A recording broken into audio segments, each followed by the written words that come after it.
ഇവക്കിത് എന്തിന്റെ സൂക്കേടാടാ? നാരായണേട്ടന്റെ മോളായിപ്പോയി. അല്ലെങ്കിൽ ഞാൻ കാണുമ്പോഴൊക്കെ എന്നോട് ചോദിക്കും ചന്ദ്രേട്ടന്റെ കാര്യം. സംഗതി കൊള്ളാം, കാണാനും സ്വഭാവവും. പിന്നെ നാരായണേട്ടനെ എതിർപ്പൊന്നും കാണില്ല. നമുക്കൊന്ന് ആലോചിച്ചാലോ? ഞാൻ വല്ല തെറിയും പറയും കേട്ടോ. പിന്നെ എന്നും ഇങ്ങനെ അമ്പലക്കാളെ പോലെ നടന്നാ മതിയോ? പണിയെടുക്കുന്ന കാശ് മുഴുവൻ പല ചാരായക്കടയിലും ഉച്ചീട്ട് കളിക്കാരനും കണ്ട വെടിയോർക്കും.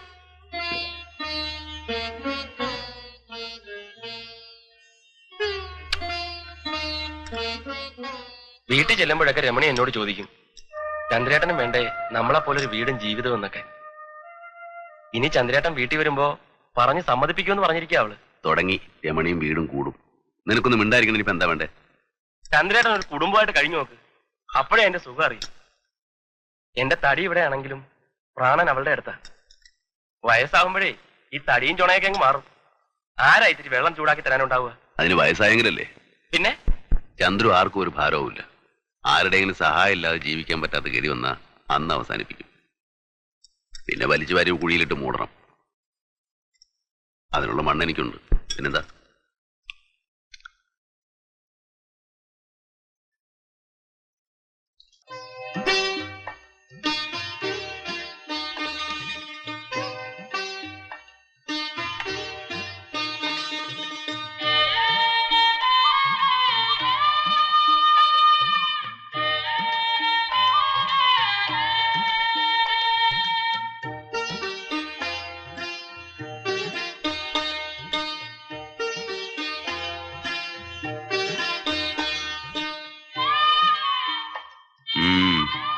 തിരുമ്മയാ ഇരട്ടിക്കൊന്നുമില്ല.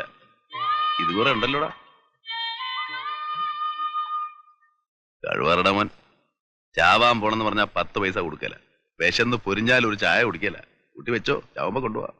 ഞാൻ പറഞ്ഞില്ലേ ചന്ദ്രേട്ടനോട്, ഒരു വീട് വെക്കണം, അടച്ചുറപ്പുള്ള ഒരു മുറി, ഒരടുക്കള, അത്രയും മതി. വീടൊക്കെ നമുക്ക് പണിയാടാ, സമയാവട്ടെ. സമയം എന്ന് പറഞ്ഞാ രമണിക്ക് 5-ാം മാസമാ. അവൾ ആരാ മോളെന്നറിയോ ചന്ദ്രേട്ടന്? തറ കെട്ടിയ പിന്നെ അവള് ഇനിയിപ്പോ പെരപണില്ലെങ്കിൽ അവള് പണി മുടക്കി കളയോ?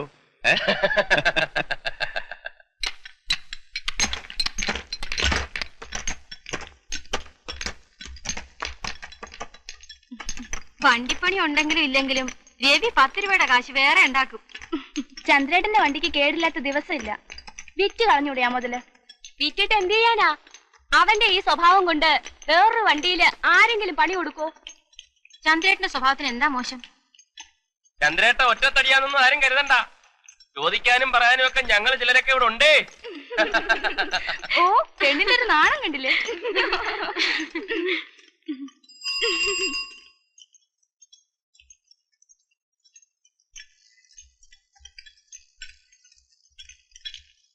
കേക്കരവിക്ക് കത്തുണ്ടോ? ഉണ്ട്.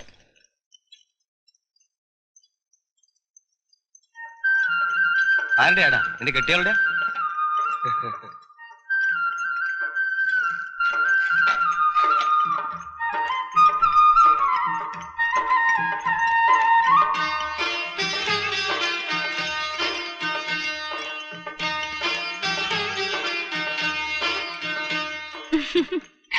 ഈ രവിയുടെ പെണ്ണിന് വേറെ പണിയൊന്നുമില്ലേ? ആഴ്ചയില് 2 കത്താ. ചെക്കന്റെ മോന്ത കണ്ടില്ലേ? വെളുത്തമാ പോലെയാ. അവക്ക് എത്ര മാസമായി? 5. കല്യാണം കഴിഞ്ഞ് കൊല്ലമൊന്നായില്ല, അതിനുമ്പ് കൊച്ചായി. അങ്ങനെ ആമ്പിള്ളാര് ചെലവ് ചെയ്യണോട്ടോ. പിന്നെന്താ, സരള ചേച്ചിക്കും കാത്തൂനും മറിയാമ്മ ചേട്ടത്തിക്കും എല്ലാവർക്കും വയറ് നിറച്ച് പായസം. എന്റെ മോളുടെ 28-ന് സദ്യയും. മോളോ? അപ്പൊ പിറണേന് മുമ്പ് നീ അങ്ങ് തീരുമാനിച്ചോ മോളാണെന്ന്? ആദ്യത്തെ മോളാ, എനിക്ക് ഉറപ്പാ.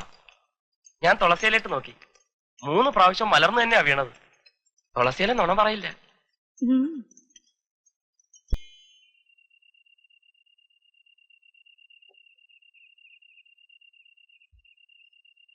ചന്ദ്രേട്ടൻ ഒന്നും പറഞ്ഞില്ല. ഞാനെന്ത് പറയാനാ? പോയിട്ടുണ്ടെങ്കിൽ വരില്ലേ? 2 ആഴ്ച കഴിഞ്ഞേ വരൂ. അപ്പൊ വണ്ടിയിലാരാ? അത് 2 ആഴ്ചത്തേക്ക് ചന്ദ്രേട്ട ആരെയും വിളിച്ചു നിർത്തണം. പോയാ വീട് പണി കഴിഞ്ഞിട്ടേ തിരിച്ചു വരൂ. ഇനി അതിനുവേണ്ടി ഒരു പോക്ക് വേണ്ടല്ലോ. എനിക്ക് വേണ്ടി ആരും ത്യാഗമൊന്നും ചെയ്യണ്ട. എവിടെ വേണേലും പൊയ്ക്കോ.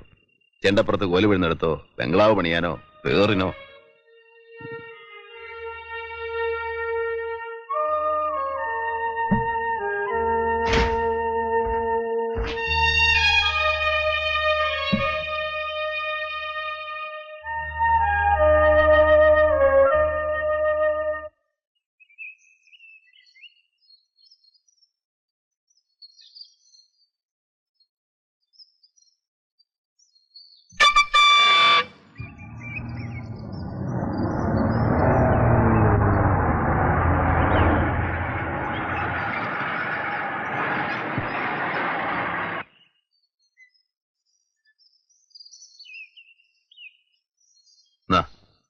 എന്താ ഇത്? തമിഴന്മാരെ മടയെ കൊണ്ടുവന്നതാ. ഇതിവിടെ വെച്ചോ. ഇത് ശമ്പളം മുഴുവൻ ഞാൻ പറ്റിയതല്ലേ? നമ്മൾ തമ്മിലുണ്ട് കണക്ക് ഇല്ലടാ. ചന്ദ്രേട്ടാ, ബംഗ്ലാവ് പണിയാൻ പോവില്ലേ?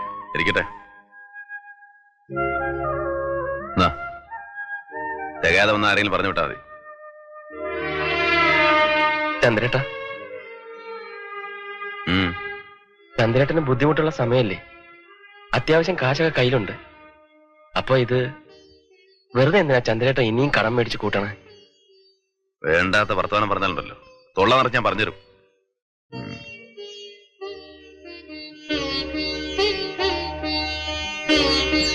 കണ്ടടുത്ത് വായി നോക്കി നിൽക്കാണ്ട് പാതിരാക്കി മുമ്പ് വീടെത്താൻ നോക്ക്.